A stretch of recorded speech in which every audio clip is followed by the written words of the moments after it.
Sanitation పని లేదు. ఈ రోజు చెత్త ఎత్తమంటే 5,000 ఆటోలు ఉచితంగా ప్రభుత్వం కొనిస్తే చెత్త ఎత్తాల్సిన ఆటో వాళ్ళు ఈ రోజు మేము చేయము, మేము చేసింది చెల్లుంది అన్నట్టు వివరిస్తారు. సిగ్గు అనిపిస్తలేదా? ఆటో వాళ్ళ మీద తోయడానికి మేము చెయ్యట్లేదు, మేము చెయ్యము, వాళ్ళకి జీతాలు ఇస్తే ఎందుకు చేస్తారు? మా మున్సిపల్ కార్మికులు ఈ రోజున పని చేస్తున్నారు. మీ మున్సిపల్ శాఖలో ఎవరైనా పని చేస్తుండంటే ఫీల్డ్ మీద చెత్త ఎత్తే వాళ్ళ దగ్గర నుంచి కార్మికులు ఎవరైతే ఉంటారో శ్రమజీవులు వాళ్ళే చేస్తున్నారు. మీ మున్సిపల్ అధికారులు ఏసీలో కూర్చొని ఆ దోమలు వచ్చినా ఆల్అవుట్ పెట్టుకొని కూర్చుంటున్నారు.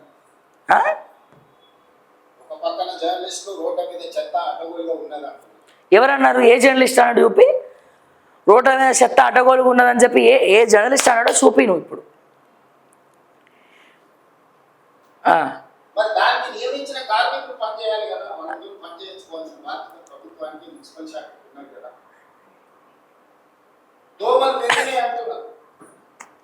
రేవంత్ అన్న ఇంకోసారి ఒక్కసారి ఇక్కడ ఈ డైలాగ్ అసలు హైలైట్.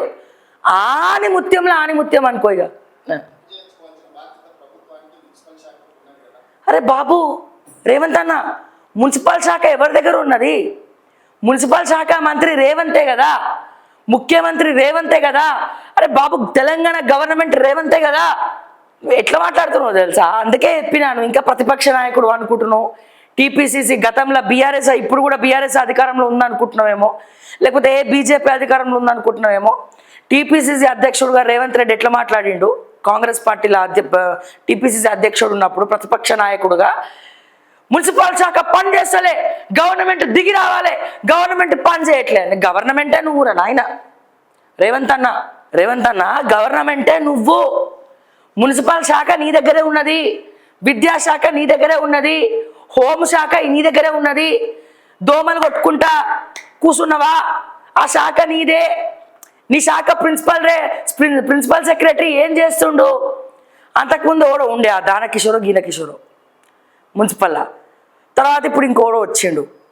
వాళ్ళు ఏం చేస్తున్నట్టు మరి? కోడిగుడ్ల మీద ఈకలు విక్తున్నారా? ఓ రైట్ రేవంత్ అన్న, మున్సిపల్ శాఖ బ్యాక్గ్రౌండ్లో ఎవరున్నారు? మున్సిపల్ షాడో శాఖ మంత్రి ఎవరు? మీ అన్న తిరుపతి రెడ్డే కదా మున్సిపల్ షాడో శాఖ మంత్రి. అట్లా అన్నావా? మీ అన్న పని చేస్తలేడని? దోమలకు మందు కొడతలేడా మీ అన్న? కొట్టమని చెప్తలేడా? అంతేనా? దోమలకి మందు కొట్టమని మీ అన్న చెప్తలేడా? మనకు ఓన్లీ యాడ్ ఏజెన్సీసే కావాలా? హోర్డింగ్స్, నవనిర్మాణం లాంటి హోర్డింగ్సే కావు. మున్సిపల్ శాఖల కొంగు బంగారం గదే కావాలనా? ఈ దోమల్ షీమేల్ మురికి కాల్వెల్ డ్రైనేజీలు వద్దా? షాడో మున్సిపల్ శాఖ మంత్రి తిరుపతి రెడ్డో కృష్ణారెడ్డో ఆ కొండల రెడ్డో చక్కగా పనిచేస్తలేరా? శివధర్ రెడ్డి గారు చెప్పాలి. పని చేయకపోతే ఆ రోహిన్ రెడ్డిని గన్ను తీసుకపోయి గన్ను పెట్టి పని చేయించామని చెప్పండి. గన్నులు పట్టుకొని తిరుగుతురు కదా. మున్సిపల్ శాఖ ఎవరి చేతిలో ఉందో మా ఇంటెలిజెన్స్ అధికారులు చెప్పాలి. మా ఫోన్లు ట్యాప్ చేయడం కాదు, మేమేం మాట్లాడుతున్నామో తెలుసుకోవడం కాదు. వీళ్ళు ఏం మాట్లాడుతున్నారు, వీళ్ళు ఏం చెప్తున్నారో చెప్పాలి. దయచేసి ఇంటెలిజెన్స్ రిపోర్ట్లు ముఖ్యమంత్రికి ఇవ్వాలి. ఏం సార్ శివధర్ రెడ్డి సార్, ఏమి సార్ మాకు ఈ బాధ? ఏమి సార్ మన్సూర్ సార్, ఏమి సార్ మాకు ఈ బాధ? ఎవరైనా స్క్రిప్ట్ ఇవ్వండి అయ్యా ఆయనకి మాట్లాడడానికి, దండం పెడతా. పో నాకు చెప్తే నేనైనా రాసిస్తా స్క్రిప్టు. ప్లీజ్ కొన్ని రోజులు ఏ మీటింగ్లో ఏం మాట్లాడొద్దని చెప్పండి. ఆ ప్రెస్ మీట్లలో ఏమి రాని ఏమి తెలియని ఆ నీలం మధునో లేకపోతే ఆ సామా రామమోహన్ రెడ్డి లాంటి వాళ్ళనో కూర్చోబెడితే ఇట్లనే ఉంటుంది. చిన్న మెదడు సితుకుతుంది, ఇట్లా సితికిపోయి ఉంటుంది. అది ఏమి సార్ వాడు, మాకేమి సార్ ఈ బాధ? నేనేంది తెలంగాణకి వెళ్ళి మధ్యలో ఏదో తమిళియన్ మాట్లాడుతున్నట్టు మధ్యలో మాట్లాడుతున్నా. ఈ రేవంత్ అన్న దెబ్బకి చిన్న మెదడు సితికేటట్టున్నది. చా చా చా చా చా చా మున్సిపల్ శాఖ మంత్రివి నువ్వే అన్నా రేవంత్ అన్న.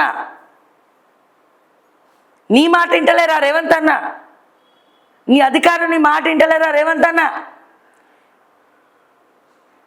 నీ అధికారులు నీ మాట వింటలేరా? గవర్నమెంట్లో కూడా పని చేస్తలేదంటావు. గవర్నమెంటే నువ్వు కదా. గవర్నమెంట్ తెలంగాణ గవర్నమెంట్ అంటే ముఖ్యమంత్రి, ముఖ్యమంత్రి అంటే తెలంగాణ గవర్నమెంట్, రేవంత్ అంటే తెలంగాణ గవర్నమెంట్, తెలంగాణ గవర్నమెంట్ అంటే రేవంత్. నువ్వే ముఖ్యమంత్రివి. ఆ మున్సిపల్ శాఖ నీ దగ్గరే ఉన్నది. పని చేయాల్సినవి నువ్వే, చెప్పాల్సింది నువ్వే, చేయించాల్సింది నువ్వే, సర్వం నువ్వే, సర్వాంతర్యామివి, ముఖ్యమంత్రివి. నా గొంతు మొత్తం పోయింది రేవంత్ అన్న. అక్కడక్కడ నీ వాళ్ళు కామెంట్లు పెడుతుర్రు ఏమని, బొంగూరు గొంతు బొంగూరు గొంతు అని. డాక్టర్ ఏమో 10 రోజులు మాట్లాడకమ్మా, ఒక నెల రోజులు నువ్వు మాట్లాడి మాట్లాడి అర్చి అర్చి నీ గొంతు మొత్తం పోయింది, నువ్వు మెడికేషన్ తీసుకొని 10 రోజులు రెస్ట్ తీసుకో అంటే, ఏడ రెస్టు? ఒక రోజు తీసుకుంటున్నా, ఇంకో రోజు లేదు. మళ్ళీ అరిపిస్తున్నావు, ఆవేశం పడుతున్నా, మళ్ళీ గట్టిగా మాట్లాడుతున్నా, మళ్ళీ నా గొంతు ఇట్లా అవుతుంది. నా గొంతు మొత్తం పోతే ఎవరిదన్న బాధ్యత? నీదా? నువ్వు చేపిస్తావా ట్రీట్మెంటు? అరే కొన్ని రోజులన్నా నువ్వు సైలెంట్గా ఉంటా, నేను సైలెంట్గా ఉందామంటే నువ్వు సైలెంట్గా ఉంటలేవే. ఈ గొంతు ప్రాబ్లం పోయి బీపీ ప్రాబ్లం కూడా వచ్చేటట్టున్నది నాకు కొత్తగా. వామ్మో, 31 సంవత్సరాలకే బీపీ వస్తే నేనేడ పోయాలి ఇప్పుడు? రేవంత్ అన్న నీకు దండం పెడతా రేవంత్ అన్న, please. Mansoor sir please sir, speech ఇవ్వండి సార్ కొద్దిగా. మరి రేవంత్ అన్నకు జర స్పీచ్ రాసియండి.